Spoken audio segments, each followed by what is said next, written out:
مستدرک حاکم میں اس کی تفسیر میں ایک واقعہ نقل ہے کہ حضرت عمر رضی اللہ تعالیٰ عنہ کے زمانے میں ایک نوجوان کہیں کام کرنے جاتا تھا. وہاں کی ملکہ نے اس کو گناہ پر مجبور کیا لیکن وہ بچتا تھا. اچانک چیخ مار کے وہ مر گیا. انہوں نے اٹھا کے باہر پھینکا. مسلمانوں کو پتہ چلا جنازہ پڑھ کے تدفین کی. حضرت عمر کو مکمل قصہ بعد میں معلوم ہوا. آپ اس کی قبر پر تشریف لائیں اور آیت پڑھی وَلِمَنْ خَافَ مَقَامَ رَبِّهِ جَنَّتَانِ کہ میں نے سنا ہے کہ آپ اللہ کے خوف سے مرے گناہ سے بچ کر. تو قبر سے آواز آئی اعطانیہما ربی میرے رب نے دونوں باغ مجھے دیے. یہ واقعہ تعلیم الدین صفحہ 8 پر حکیم الامت نے بھی نقل کیا ہے. کرامت احیاناً اللہ کسی نیک بزرگ کی کرامت ظاہر کر لیتا ہے.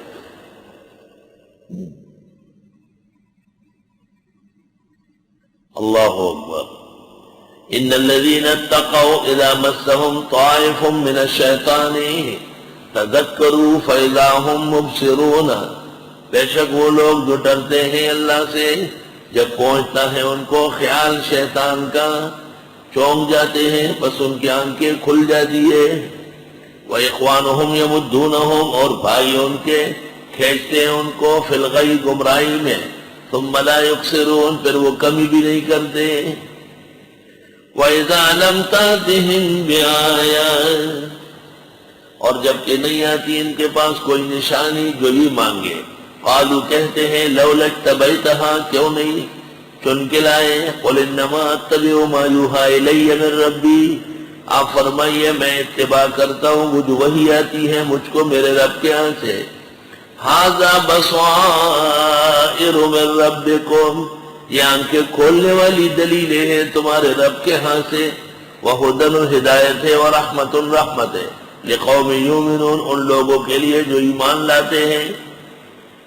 وَإِذَا قُرِئَ الْقُرْآنُ جب قرآن مجید پڑھا جاتا ہو فَاسْتَمِعُوا لَهُ کان لگا کے سنو سے.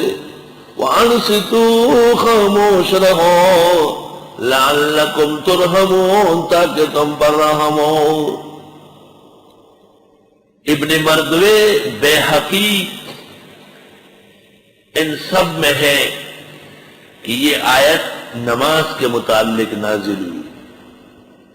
کچھ لوگوں نے نماز میں امام کے پیچھے قرات کی تھی. مسند ابن مردوے اور سنن کبریٰ للبیہقی ریز در کے طرح کی.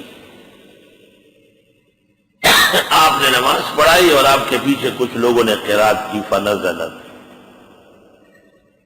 روح المانی میں آلوسی بغدادی نے امام احمد وغیرہ سے نقل کیا ہے کہ یہ آیت بالاتفاق نماز کے بارے میں نازل ہوئی. جب قرآن مجید پڑھا جاتا ہو تو حدیث مسلم کی ترمذی کی نسائی کی ابن ماجہ کی اذا قرأ فانصتوا جب امام پڑھ رہا ہو تو تم خاموش رہو.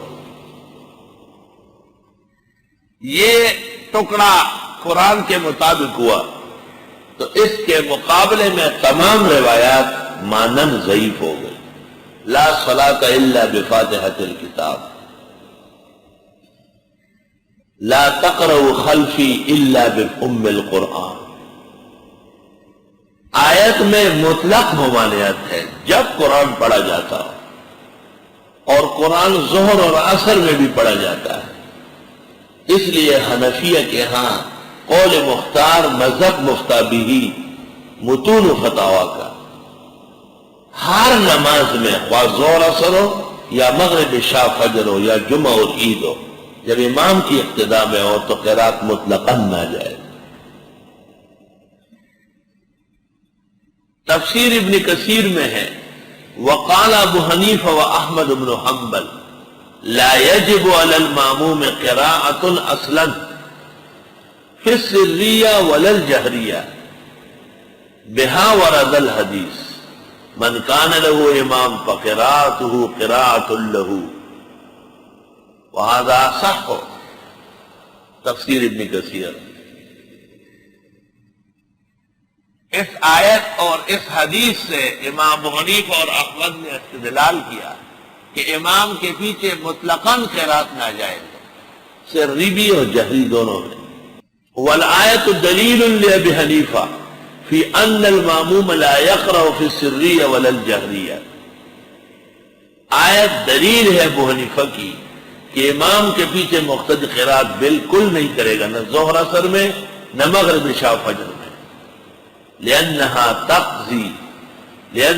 تقتضی وجوب الاستماع عند قراءة القرآن فی الصلاة وفی غیرها، روح المعانی پارہ 9 صفحہ 150۔ وقال الشعبی، امام شعبی کہتے ہیں، تابعی ہے، ادرکت 70 بدریا، ادرکت 70 بدریا،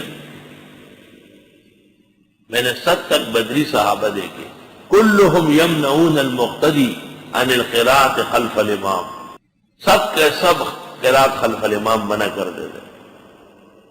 وقد ادعا بعض اصحابنا اجماع الصحابہ، اس وجہ سے بعض حنفیہ نے صحابہ کا اجماع کا دعویٰ کیا ہے۔ وقد روی نحو ھذا عن جماعت من السلف وصرحوا بأن هذه الآية نزلت في قراءة الصلاة من الإمام، فتح القدیر للشوکانی جلد 2 صفحہ 282۔